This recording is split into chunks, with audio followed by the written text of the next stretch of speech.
Assalamualaikum warahmatullahi wabarakatuh. Perkenalkan, nama saya Reski Amelia, mahasiswa program studi Pendidikan Bahasa dan Sastra Indonesia. Pada kesempatan ini, saya akan menyampaikan pidato sebagai tugas mata kuliah dengan judul Fenomena Kecanduan Media Sosial di Kalangan Remaja. Pertama-tama, marilah kita panjatkan puji syukur kehadirat Allah Subhanahu wa Ta'ala, karena atas limpahan rahmat, taufik dan hidayahnya kita masih diberikan kesehatan, kesempatan dan kekuatan sehingga saya dapat menyampaikan pidato ini. Semoga apa yang saya sampaikan dapat bermanfaat dan menjadi bahan renungan bagi kita semua.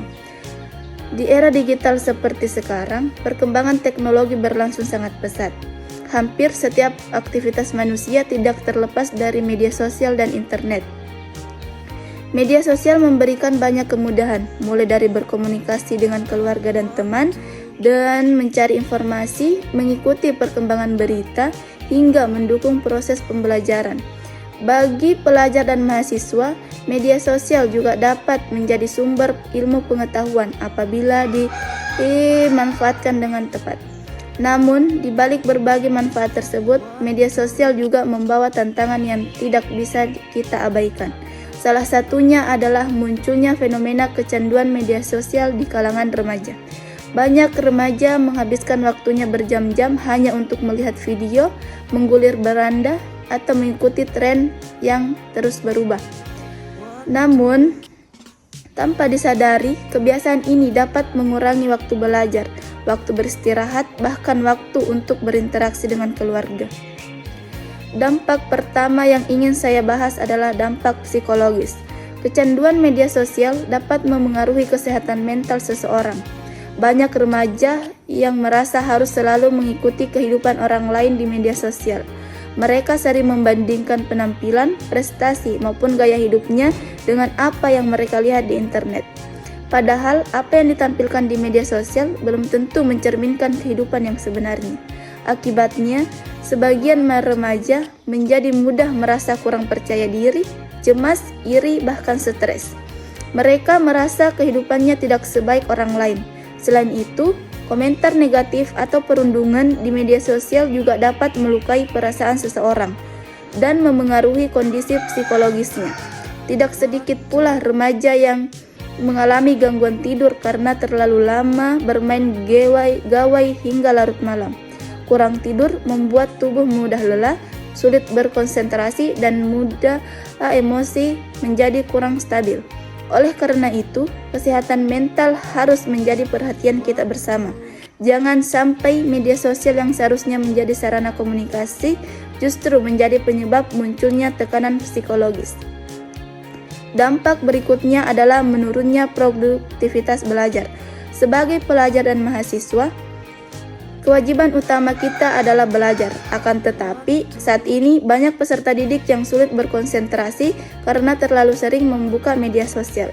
Ketika sedang belajar, notifikasi yang terus muncul membuat perhatian mudah teralihkan.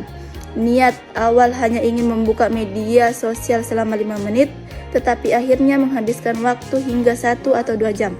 Akibatnya, tugas dikerjakan terburu-buru, materi pelajaran kurang dipahami, dan hasil belajar menjadi kurang maksimal.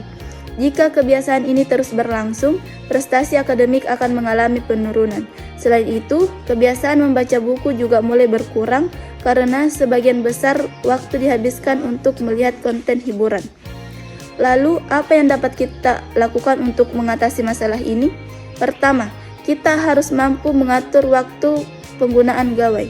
Tentukan batas waktu setiap hari agar media sosial tidak mengganggu aktivitas belajar maupun waktu istirahat. Kedua, biasakan menggunakan media sosial untuk hal-hal yang bermanfaat. Manfaatkan internet untuk mencari referensi tugas, mengikuti seminar daring, atau mempelajari keterampilan baru yang dapat menunjang masa depan. Ketiga, kita perlu memperbanyak aktivitas di luar media sosial, misalnya membaca buku, berolahraga, mengikuti organisasi, berdiskusi dengan teman, atau melakukan kegiatan bersama keluarga.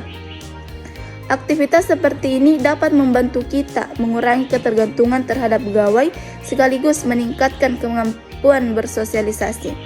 Keempat, Orang tua dan pendidik juga memiliki peran yang sangat penting.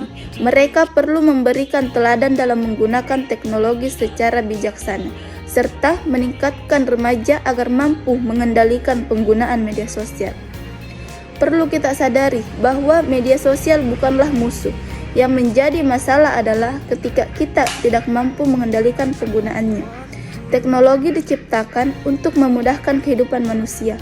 Oleh sebab itu, kitalah yang harus mengendalikan teknologi, bukan sebaliknya.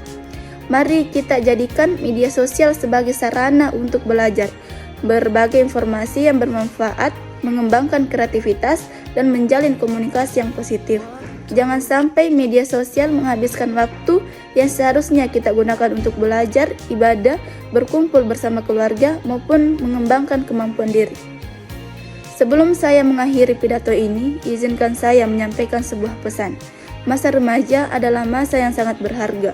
Gunakan waktu yang kita miliki untuk mengejar cita-cita, meningkatkan ilmu pengetahuan, serta membangun karakter yang bijak. Jangan sampai waktu yang begitu berharga habis hanya karena terlalu sibuk dengan media sosial. Marilah kita menjadi generasi yang cerdas dalam memanfaatkan teknologi. Gunakan media sosial dengan bijaksana, ambil manfaatnya, hindari negatifnya, dan jadikan teknologi sebagai alat untuk mencapai kesuksesan. Demikian pidato yang dapat saya sampaikan. Semoga apa yang saya sampaikan dapat bermanfaat. Terima kasih atas perhatian semua. Akhir kata, wabillahi taufiq wal hidayah. Wassalamualaikum warahmatullahi wabarakatuh.